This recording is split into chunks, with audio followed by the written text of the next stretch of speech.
Hi, I'm Warren Sprouse here on the Bible Forum. I don't know if you've been paying attention this week, but Democrat Representative Ilhan Omar's history of egregious anti-Semitic remarks and her recent dismissal of the Islamist 9/11 attack as, quote, some people who did something, end of quote, pale in comparison to her most recent comment, which, in a subtle but horrific manner, threatens all of Judeo-Christian Western society. She recently retweeted a New York Times op-ed by someone named Eric Kopage, which claimed that, quote, Jesus, born in Bethlehem, was most likely a Palestinian man with dark skin, end of quote. Kopage, who happens to be a black man, wrote, quote, as I grew older, I learned that the fair-skinned, blue-eyed depiction of Jesus has for centuries adorned stained glass windows and altars in churches throughout the United States and Europe. But Jesus, born in Bethlehem, was most likely a Palestinian man with dark skin. Now here's where many people, the media, expose their ignorance. The article was about the historical accuracy of Jesus' depicted ethnicity, particularly in relation to church art, as white versus that of a person of color. And it is taken as fact, not by anybody who actually knows, but by those who are largely ignorant of history.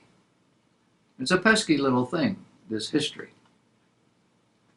At face value, the claim that Jesus was a Palestinian is anachronistic, meaning a representation of something or someone in other than an historical, factual, or chronological order, especially a person or practice that belongs to another time. Because there were no Palestinians in Jesus' day. All of Israel lay in what is known as Palestine. But these people were called Jews. They were called Hebrews. They were called Philistines or Arabs. They weren't called Palestinians. The effort here is to connect Jesus with the current political/religious battle that now engulfs the world. Jesus was a Judean, born in Bethlehem, of parents who lived in Nazareth. He was a Jew, born to the lineage of David and of Solomon, meaning he was a candidate for kingship. A Jew who worshiped the one true God of Israel. Also, the claim that Jesus was a person of color is not necessarily accurate. According to Christian tradition, Jesus was descended from the house of David, who was the offspring of Ruth the Moabite. Moabites, as the descendants of the crimson Esau, were reportedly red-haired and light-skinned.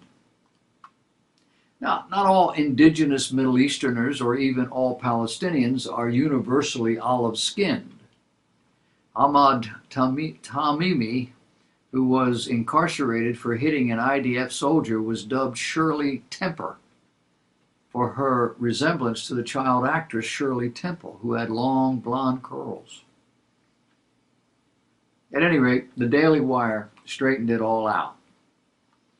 They said the name Palestine for the area that was home of the Jewish people only came into existence after the Romans exiled the bulk of the Jewish people from Judea in the 2nd century AD, long after the period in which Jesus lived. I am personally a fan of James Ussher's Annals of the World.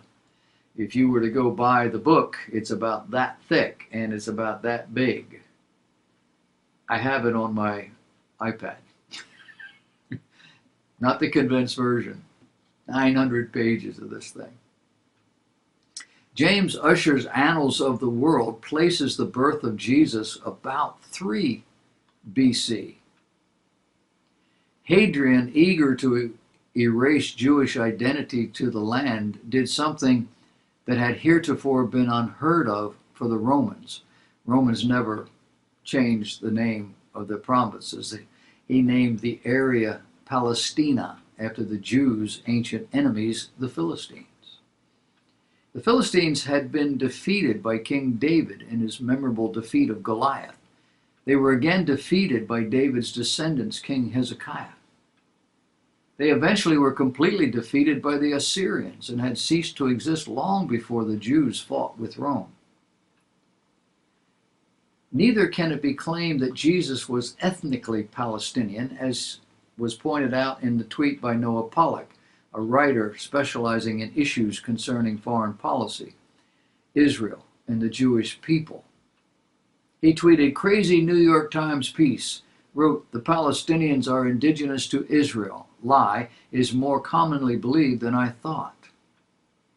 Another man tweeted, "History lesson for New York Times editors. Palestinians are Arabs.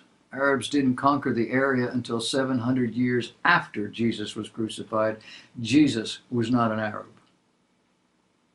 How do such myths gain credibility?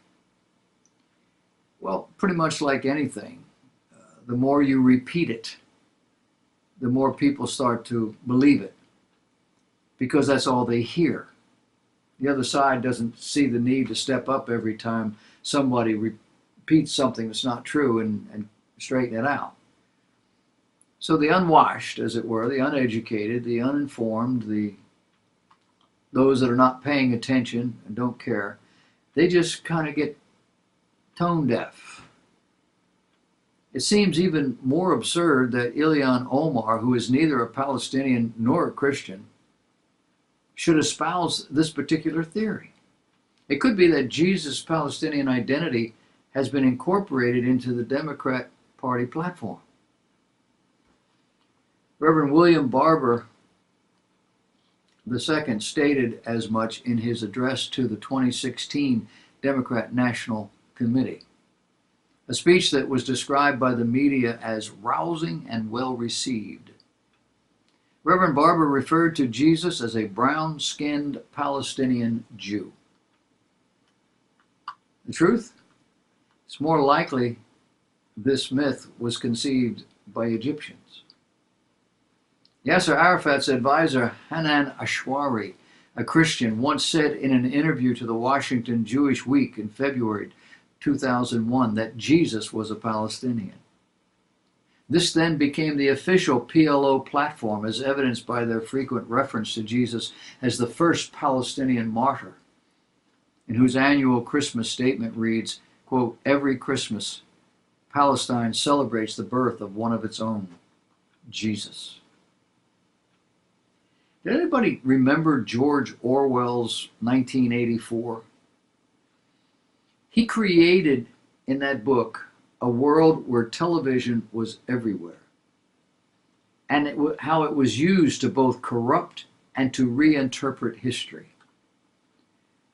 In that book, Orwell has people conditioned to a distortion of the language. And there are some famous quotes. For example, "He who controls the past controls the future. He who controls the present controls the past." He also wrote, "War is peace. Freedom is slavery. Ignorance is strength."